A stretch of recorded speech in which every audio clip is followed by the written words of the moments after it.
Imagine, just for a moment, that the pulse of the modern world suddenly stops. You wake up, sunlight cutting across your room, and instinctively you reach for your phone. The same ritual billions of people repeat every single morning. But this time, nothing. No notifications. No messages.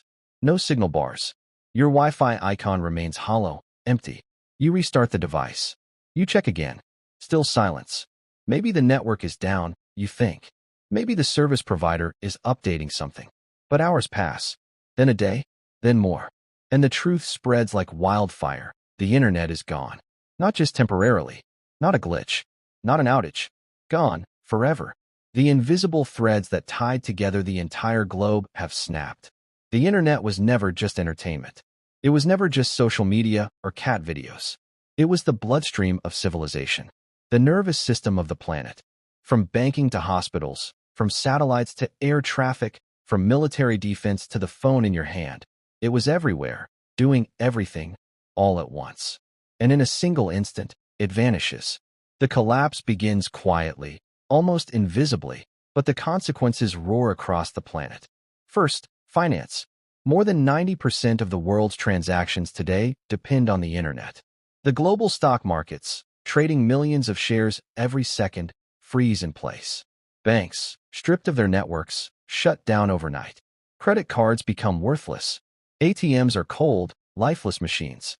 In cities across the globe, people rush to withdraw cash, but supplies vanish within days.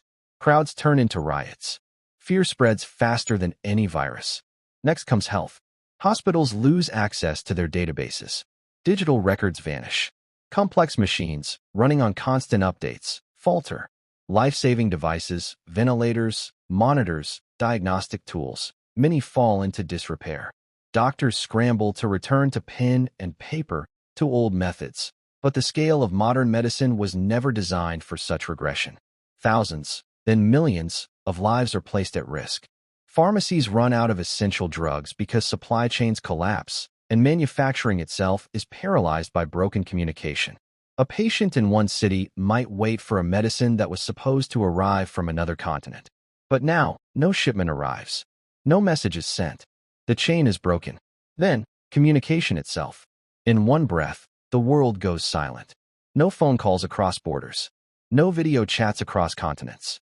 No instant messages, no emails. Billions of people cut adrift. Families divided by oceans find themselves severed. Soldiers deployed abroad can no longer speak with home. Business partners lose touch. Information, once flowing in streams of light across fiber optic cables, is reduced to whispers in the dark. Radio becomes king again. Letters, once dismissed as relics of another age, return as the only tangible form of long-distance communication. Humanity is pulled back, not decades, but centuries. Daily life begins to crumble. Online shopping gone. Food delivery apps dead. Ride-hailing services like Uber, Lyft, Careem extinct. Streaming platforms vanish overnight, leaving millions staring at black screens. Entertainment evaporates. Navigation becomes a nightmare. No Google Maps. No GPS highways clog with confused drivers. Travelers are stranded in airports as ticketing and scheduling systems collapse.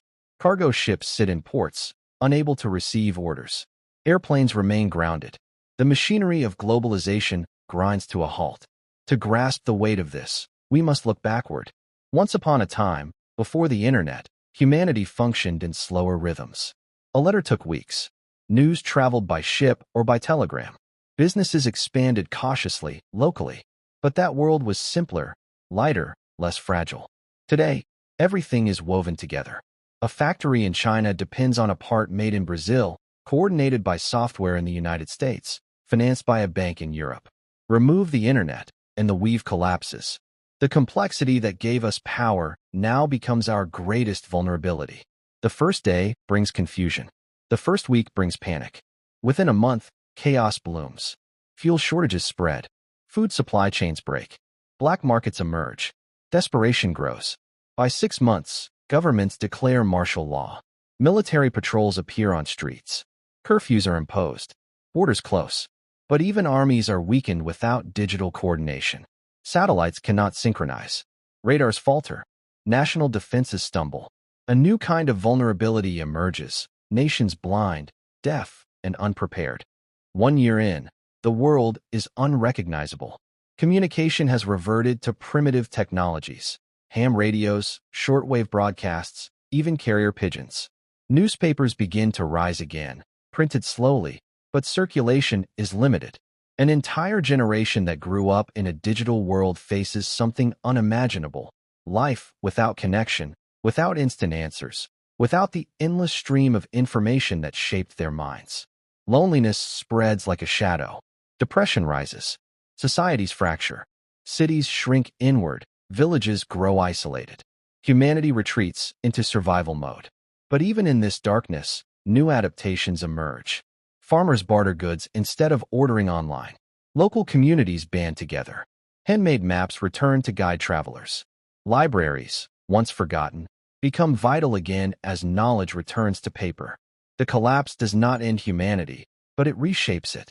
And yet the larger truth remains: the internet is not just a tool. It is the heart of modern civilization.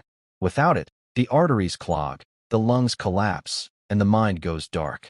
We thought it made us strong, but perhaps it only made us fragile, addicted to a web so fine and so vast that we cannot survive its loss. The haunting question lingers: are we ready for such a shock? Could we ever prepare? Could we ever build systems strong enough to live without this invisible net? Humanity may endure, but the world we know would be gone forever. A fractured, fearful, broken world. And so another, darker question emerges. If one day, electricity itself were to vanish forever, what then?